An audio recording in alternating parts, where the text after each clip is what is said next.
Salut les barbus, c'est Nico de Barbu in Game, votre chaîne de présentation de règles, tuto peinture, tuto décor et unboxing. Aujourd'hui, unboxing du One Player Starter Set Dwegom, l'édition 5e anniversaire de Conquest. Et oui, Conquest a déjà 5 ans. Et à cette occasion-là, ils nous ont sorti des starters qui sont extrêmement intéressants, comme on va le voir assez vite. Ce starter, il est prix officiel chez Parabellum à 160 €. Bien entendu, si vous passez par MaxiRêve, qui est partenaire de la chaîne, vous l'aurez avec une belle petite réduction. Là, il est disponible aux alentours de 130 € si je me souviens bien, ce qui, il faut le savoir, est le prix officiel du Drake à lui tout seul. On peut voir sur cette illustration ce qu'il y a dans la boîte, et la boîte elle est quand même bien remplie. Alors, outre les documents, réglettes, stands, cartes, etc., on va retrouver, parce que c'est surtout ce qui nous intéresse, toutes les figurines qui sont ici, à savoir de quoi faire une warband complète, où on a le personnage du Raeg, la version qui va sur le Ironclad Drake. On a bien entendu le Ironclad Drake, et c'est là où cette boîte devient très intéressante parce que rien qu'avec ce personnage-là et le Ironclad Drake, si vous les achetez séparément, ça revient au prix de cette boîte. Donc c'est comme si vous aviez les 3 régiments qui sont ici qui sont offerts. Donc 2 régiments d'initiés et un régiment de Fireforged. On va regarder le contenu de la boîte. Alors, comme on peut le voir, la boîte déborde de plastique. On va retrouver bien entendu les différents stands et socles.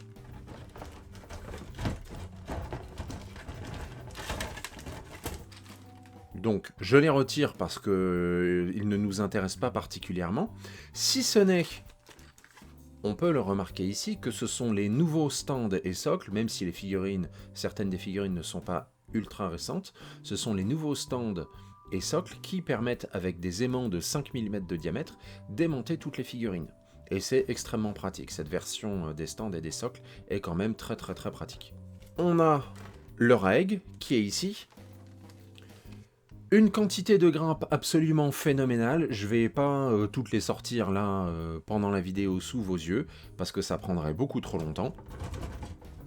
On peut voir qu'on a les différents documents qui sont ici. Je vais donc sortir tout ça de la boîte, et on va regarder dans le détail ce que l'on a. Alors, qu'est-ce qu'on trouve déjà dans un premier temps? Eh ben, on va trouver, ça c'est la petite surprise, c'est l'autocollant Conquest avec un grand 5 derrière pour la 5e année, le 5e anniversaire. Le 5e anniversaire, quand même, ça fait quelque chose, se dire que ça fait déjà 5 ans que ça existe, que ça continue à exister, que ça se développe. Là, les rois sorciers viennent de sortir, donc ça se développe bien et ça laisse augurer de très bonnes choses pour l'avenir. Ensuite, on trouve les cartes. Alors les cartes de commandement, rien de bien particulier. On a une carte spécifique pour le Raeg chevaucheur d'Ironclad Drake. 2 cartes d'initiés telles que c'est prévu et les cartes alternatives, à savoir les cartes des Warden. Les initiés peuvent être assemblés en initiés et en Warden, ils n'ont pas oublié. L'Ironclad Drake et les Fireforged. Rien de particulier pour le moment. C'est accompagné de plusieurs documents. Le premier document est le Path of Conquest Dwegom, où on vous présente simplement des exemples de warband qui sont possibles, et on peut retrouver ici justement la warband qui est proposée directement dans ce starter, et qui est une warband très cohérente. On a d'autres exemples de warband pour accompagner justement cette première warband, pour pouvoir développer son armée. Je vous présenterai plus vers la fin de la vidéo sur quoi est-ce qu'on peut partir exactement comme liste d'armées avec cette warband-là, et comment on peut la faire évoluer ensuite. On a aussi 2 guides de démarrage rapide. Alors ça c'est une nouveauté, c'est la première fois que je les ai entre les mains. C'est sur la composition d'armée, on va retrouver des informations justement sur les différentes phases, la table de renfort, comment on utilise les cartes, les différentes actions, comment ça se passe justement, ce qu'on peut choisir, les caractéristiques des régiments.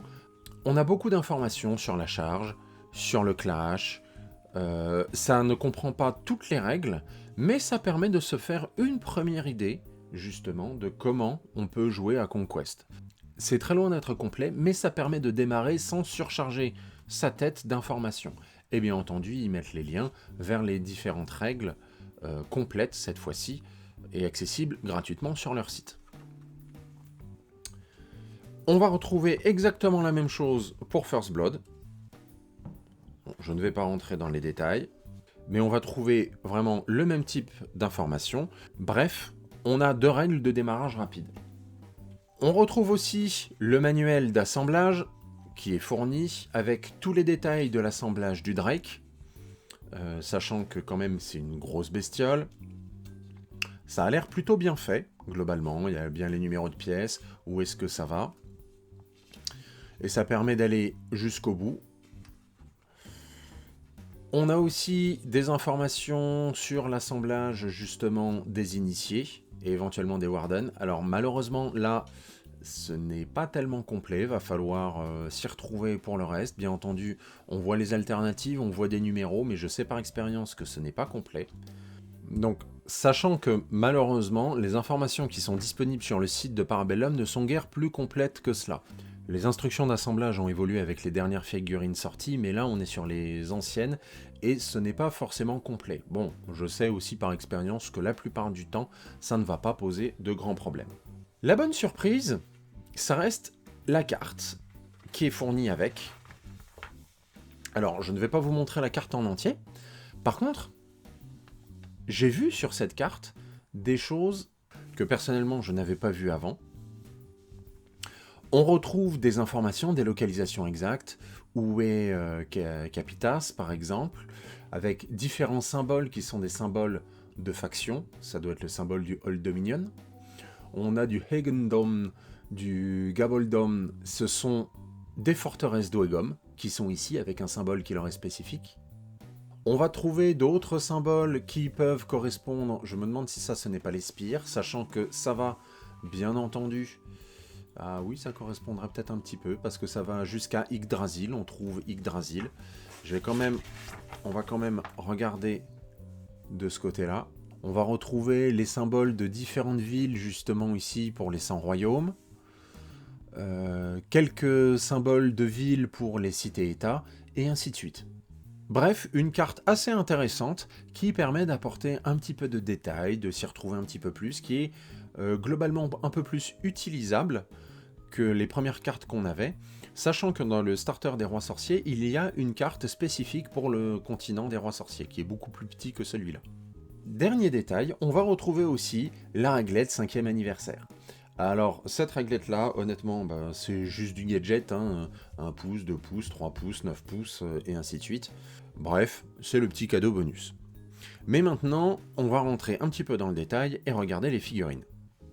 Alors, pour le règle ici, on peut voir qu'il y a un petit peu de bavure de moulage, mais vous voyez, je frotte un petit peu avec le bout du doigt et ça s'en va directement. La sculpture est très fine, comme d'habitude. Surtout sur les figurines résine, parfois sur les figurines plastiques il y a des petits écarts, mais ici on est sur vraiment de la belle figurine. Je sens quand même que ça va être un petit casse-tête d'assembler toute la chaîne avec l'extrémité de la chaîne qui est ici. Bon, va falloir ébavurer, mais ça ne va pas être grand chose, mais ça va être sans doute un casse-tête pour assembler et faire tenir tout cela. Peu importe, la figurine promet d'être magnifique. On retrouve ensuite les Fireforged. Alors, la grappe est une ancienne grappe, justement. C'est du Parabellum miniature, c'est marqué ici 2020. Et c'est du Made in USA, c'est-à-dire que ce sont les grappes qui ne sont pas faites par Archon Studio. Je ne sais pas exactement quel est le fabricant de ces grappes, je n'ai pas pensé à demander l'information. Mais ça reste, si ça reste des figurines de première génération, ça reste des figurines tout à fait sympathiques. Le seul problème que j'ai eu moi avec justement ces figurines là c'était dans le design ou le fait que pour les faire tenir sur les socles il fallait réfléchir un petit peu parce que sinon les stands empêchent les figurines de bien se positionner les unes à côté des autres. Mais on est déjà à l'époque, on est déjà sur une belle facture. On voit ici les jambières et les genouillères, les boucliers qui sont ici, les différents canons qui sont en 2 parties. Ça va nécessiter beaucoup d'assemblage. En 2 grappes, comme ça, on retrouve 4 d'Oegom. On le retrouve assez facilement et on n'a pas trop de difficultés d'assemblage grâce aux numéros qui sont à l'intérieur des corps. Donc ça vient fortement aider, sachant que les bras et les canons, si ma mémoire est bonne, sont totalement interchangeables. Et on va avoir la petite grappe de commandement avec la bannière qui est ici, l'arme du champion et ainsi de suite, qui va être fournie en plus. Donc on a 3 lots de 2 grappes comme ça, plus une grappe de commandement. Pour les initiés et les wardens, on va se retrouver avec 2 grappes. Une première grappe de ce type-là, où on retrouve les différents corps.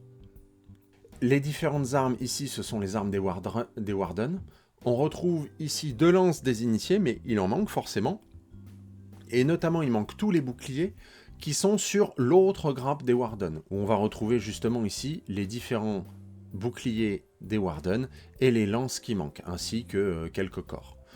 Si vous voulez varier les têtes, vous avez les têtes qui ont la barbe plus longue, c'est plus pour les wardens, et vous allez vous rendre compte que vous avez des têtes qui ont des barbes un peu plus courtes, justement pour représenter les initiés qui sont censés être jeunes. On va retrouver en tout 6 grappes, comme ça, 6 lots de 2 grappes, pour faire justement les 2 régiments de warden ou d'initiés, selon votre choix, ainsi que 2 grappes, justement, de commandement. Alors, on retrouve ici la bannière des wardens, et cette partie-là se fixe justement sur un des boucliers pour faire la bannière des initiés. On a la tête du champion des wardens et la tête du champion des initiés, des petites grappes très simples, justement, pour accompagner les grappes de warden et d'initiés. Et surtout, on se retrouve avec le Drake, et le Drake, c'est 5 grappes. Alors, je viens de remarquer quelque chose d'assez intéressant, c'est qu'en fait, ces grappes-là sont de 2021, pas de 2023, qui est la date de sortie de l'Ironclad Drake, elles sont de 2021, qui est la date de sortie du Hellbringer Drake. Donc en fait, on va se retrouver avec le même Drake. Donc en fait, on a 3 grappes qui datent de 2021. Donc c'est pour ça que j'avais une impression de familiarité, parce que j'ai déjà assemblé un Hellbringer Drake. Donc on a 3 grappes qui datent de 2021. Et 2 grappes qui correspondent précisément au Ironclad Drake. Alors revenons directement sur ces 2 grappes. C'est là où justement on se rend compte qu'il y a des têtes qui sont un petit peu différentes. Ici, ce qui va changer justement, c'est le trône, les bannières, la tête. Ce qui va justement sur le dos du Drake. Mais globalement, ils ont utilisé à peu près la même figurine. Il y a des morceaux d'armure, beaucoup, qui vont changer. Ça va permettre justement de bien différencier les deux. De loin, ils n'auront pas la même tête. Par contre, ce que je trouve un petit peu dommage, c'est qu'au final, ils vont se retrouver à peu près avec la même pose. Il ne me semble pas qu'on ait beaucoup d'options en termes de positionnement des jambes, de la queue ou de l'ensemble du corps. Donc, on va avoir des drakes qui vont avoir à peu près la même dynamique, mais qui auront des têtes, des armures différentes. Regardons maintenant ce qu'on peut faire avec cette armée. Je vous ai concocté un exemple d'armée qu'on peut faire avec ce starter. On retrouve le Holddraeg, 2 régiments de 3 stands d'initiés, un Ironclad Drake et un régiment de 3 stands de Fireforged. Rien de bien particulier, j'ai simplement mis des bannières aux initiés, aux 2 régiments d'initiés et aux Fireforged aussi. Donc ça fait quelques points en plus. Et sur le Holddraeg, je lui ai donné la maîtrise qui lui permet de monter l'Ironclad Drake, ainsi qu'une arme, Drakebrood, qui est une arme de poète, on va dire, qui lui permet de gagner la règle spéciale Cleave 3. Et avec ça, on a une warband de 900 points, ce qui est très bien pour débuter. On peut faire des batailles déjà très intéressantes à 900 points. Régulièrement, quand je fais faire des initiations, j'utilise des armées à 900 points. J'ai toujours des armées à 900 points qui sont préparées. Et là, on a, rien qu'avec ce starter, une armée à 900 points qui est très cohérente. Seul point faible de l'armée, c'est qu'on n'a pas de légers qui permettent de rentrer relativement vite. Mais on a un Raeg qui va taper comme un sourd, surtout s'il est monté sur un Ironclad Drake. On a un peu de tir avec les Fireforged, qui sont un très bon régiment de tir, et 2 régiments d'initiés, qui sont des régiments qui sont très solides, très tanky, avec 3 en défense et le bouclier, qui conservent l'avantage, qui conservent la possibilité justement à se servir de leurs armes et à taper sur plusieurs rangs, même quand ils sont pris de flanc. Bref, on a quelque chose de solide et d'intéressant à jouer. Comment faire évoluer ensuite cette armée à partir de ce starter? On peut partir sur une première warband qui ressemblera un petit peu. Sauf qu'à la place des Fireforged, on achètera simplement une boîte de Dragon Slayer. Les Dragon Slayer, ce sont les poètes du jeu. Ils tapent très très fort, ils tapent très bien, c'est un excellent régiment sur lequel on peut s'appuyer. Donc cette warband représente 935 points, et le fait de ne pas avoir utilisé les Fireforged dans cette warband permet de les utiliser dans la deuxième warband. On prendra un sorcier, on mettra les Fireforged, qui est une unité de base justement pour le sorcier, et histoire d'ajouter quand même un régiment de light, on pourra mettre par exemple un régiment de 3 stands d'Inferno Automata. Donc pour passer à cette armée-là, donc cette deuxième warband fait 490 points, on se retrouve à 1425 points, ce qui laisse encore quelques points pour permettre justement de peaufiner un petit peu, de rajouter des options à son sorcier, de remettre la bannière au Fireforged, éventuellement de mettre un Mnémancien ou des améliorations à certains des régiments comme les Fireforged, ou mettre le Mnémancien dans les Dragon Slayer. Ça permet de monter sans trop de difficulté à 1500 points. Je peux cependant vous proposer une alternative. Si vous avez envie de jouer des Drake, eh bien on peut faire tout à fait une autre warband où, au lieu de prendre les Inferno Automata, on prendra un Hellbringer Drake et on mettra le sorcier sur le Hellbringer Drake. Et vous vous retrouvez à 1500 points avec 2 Drake. C'est une autre possibilité, les deux rentrent à 1500 points, il y a un petit écart en termes de points avec le Hellbringer Drake, et au lieu d'être à 1425 points, on est à 1450 points. Ça laisse encore quelques points pour rajouter des petites options. Dans tous les cas, que vous ayez choisi l'option avec le Hellbringer Drake ou l'option avec les Inferno Automata, dans tous les cas, on peut évoluer à 2000 points en conservant la même warband avec le Raeg et avec le sorcier. On mettra des Fireforge, des Inferno Automata, le Hellbringer Drake, donc vous voyez, quelle que soit l'option que vous avez choisie, vous pouvez vous y retrouver. On pourrait rajouter des légers avec les Old Ballistae, qui sont un très bon régiment aussi, pas très coûteux. On se retrouve avec 1070 points sur la warband de base, 1070 points qui sont simplement liés au fait que j'ai boosté les 2 régiments d'initiés. Il y a un régiment à 5 stands, l'autre à 4 stands. Ça nécessite d'acheter une boîte d'initiés en plus, mais ça renforce sensiblement chacun de ces régiments et en fait 2 bons gros preneurs d'objectifs. Sachant que la deuxième warband est à 835 points, on est à 1905 points, on peut rajouter encore quelques options. Une armée cohérente à 2000 points. On voit justement que ce starter, avec les 2 régiments d'initiés, l'Ironclad Drake et les Fireforge, permet justement de jouer directement avec une armée à 900 points et permet d'évoluer par la suite vers justement une armée cohérente qui permet de monter jusqu'à 2000 points. Voilà les barbus, c'est ce que j'avais pour vous. J'espère que ça vous a intéressé. Si c'est le cas, n'hésitez pas à liker la vidéo. Moi je vous dis à bientôt et bien entendu, d'ici là, que le poil soit avec vous.